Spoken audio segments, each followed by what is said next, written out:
பத்திரிகை மற்றும் தொலைக்காட்சி சகோதரர்களுக்கு அன்பார்ந்த வணக்கம். இன்றைய தினம் பாட்டாளி மக்கள் கட்சி சார்பில் மருத்துவர் ஐயா அவருடைய ஆசைப்பட்ட வேட்பாளராக மனு தாக்கல் செய்துள்ளேன். கும்பகோணத்தில் பேருந்து நிலையம் தூர் நாற்றம் அடிக்கப்பட்டு பொதுமக்களோ அரசு அதிகாரிகளோ மாணவ மாணவிகளோ வியாபாரிகளோ யாரும் பேருந்து நிலையத்துக்கு செல்ல முடியவில்லை. வேண்டுமென்றே திட்டமிட்ட சதியோடு பேருந்து நிலையத்தை தன்னுடைய சொந்த இடத்துக்கு கொண்டு போகின்ற நோக்கத்தோடு புதிய பேருந்து நிலையத்தை இருக்கின்ற அருமையான பேருந்து நிலையத்தை புறக்கணித்து விட்டு எங்கேயோ கொண்டு போய் ஒதுக்குப்புறமாக கட்டுகின்ற அவல நிலையை போக்குகின்ற வகையிலும் 8 ஆண்டு காலமாக கும்பகோணத்தை மாவட்டமாக அறிவிக்க வேண்டும் என்று பல கட்ட போராட்டங்கள் நடத்தியும் பயனளிக்காத காரணத்தினால் கும்பகோண மக்கள் அவருடைய எண்ணங்களை ஈடேற்றக்கூடிய வகையில் கும்பகோணத்தினுடைய மக்களுக்காகவும் வியாபாரிகளுக்காகவும் பாடுபடக்கூடிய எனக்கு வாக்களிக்க வேண்டும் என கேட்டு இன்றைய தினம் மனு தாக்கல் செய்துள்ளோம். கிட்டத்தட்ட 25 ஆண்டுகளுக்கு மேலான கோரிக்கை கும்பகோணத்தை மாவட்டம் அறிவிக்க வேண்டும் என்று முன்னாள் அமைச்சர் கோசி மணி அவர்களுடைய கோரிக்கை. அந்த கோரிக்கையை எடுத்து கடந்த 2019ஆம் ஆண்டு அதிமுக ஆட்சி காலத்தில் சட்டமன்றத்தில் அன்றைய வருவாய்த்துறை அமைச்சர் RP உதயகுமார் அவர்கள் எங்களுடைய முதலமைச்சர் எடப்பாடியார் விரைவில் கும்பகோணத்தை மாவட்டம் அறிவிப்பேன் என்று சட்டமன்றத்தில் சொன்னார்கள். அதன் விளைவாக அறிவிக்காமல் மற்ற இடங்களெல்லாம் மாவட்டம் அறிவித்த விளைவாக 2019ஆம் ஆண்டில் தொடர் போராட்டங்கள் நடத்தி வருகின்றோம்.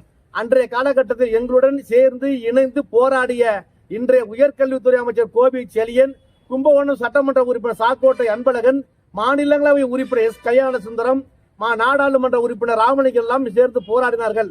அவங்களுடைய ஆட்சி வந்தவுடன் திமுக ஆட்சி வந்தவுடன் 100 நாட்களுக்கு கும்பகோணத்தை மாவட்டமாக அறிவிப்பேன் என்று சொல்லி 5 ஆண்டு காலம் முடிந்தும் இது நாள் வரை கும்பகோணத்தை மாவட்டம் அறிவிக்கப்படவில்லை. அவல நிலையை போகின்ற வகையில் இன்றைய தினம் கும்பகோண மக்கள் சிந்தித்து வாக்களிக்க வேண்டும் என கேட்டுக்கொள்கின்றோம்.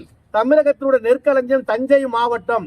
தஞ்சை மாவட்டத்துடைய குலத்தொழில் விவசாய தொழில் அழிந்து வருகின்ற அவல நிலையை அரசுக்கு எடுத்துரைக்க வேண்டும் என்ற காரணத்தினால்தான் நெற்பயிரோடு வந்து மனு தாக்கல் செய்துள்ளோம்.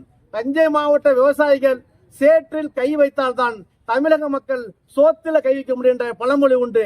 அந்த பழமொழி எங்கே சென்றது நாம் தெரியவில்லை. அதே போல உண்ண உணவு உயிரை காக்கக்கூடிய அந்த மானத்தை பாதுகாக்கக்கூடிய உடலை மறைக்கிறதற்கு நெசவு தொழில் திருபுவனம், கும்பகோணம், தாராசுரம், சௌராஷ்டிரா தெருவெல்லாம் நெசவு தொழில் கொடிகட்டி பறந்தது. ஆனால் இன்றைய தினம் நெசவு தொழில் எங்கே என்று தெரியவில்லை. நலிந்து போன சிதைந்து போன நெசவு தொழில் எல்லாம் பாதுகாக்கப்பட வேண்டும். கும்பகோணத்தில் பட்டு ஜரிகை பூங்கா அமைக்க வேண்டும் என்பதற்கு கோரிக்கை வைத்துதான் இன்றைய தினம் மனு தாக்கல் செய்துள்ளோம். அதை மக்கள் முன்வந்து கும்பகோண மக்களுக்காக உழைக்கின்ற பாடுபடுகின்ற எங்களுக்கு வாக்களிக்க வேண்டும். ஆனால் 15 ஆண்டு கால சட்டமன்ற உறுப்பினராக இருந்த அன்பழகன் அவர்கள் பர்த்டே கொண்டாடுவது மட்டும்தான் நிகழ்ச்சியாக இருந்தார். பர்த்டே எம்எல்ஏ தான் அவர் அந்த பேர் பொருந்தும். பர்த்டே எம்எல்ஏ, பர்த்டே பேபி தான் அவருக்கு பொருந்தும். பர்த்டே பிறந்த நாள்களாக தவிர பாக்கி எந்த கோரிக்கையும் கும்பகோண மக்களுக்காக செவி சாய்க்கவில்லை, சட்டமன்றத்தில் சொல்லவில்லை, போராடவில்லை, செய்யவில்லை.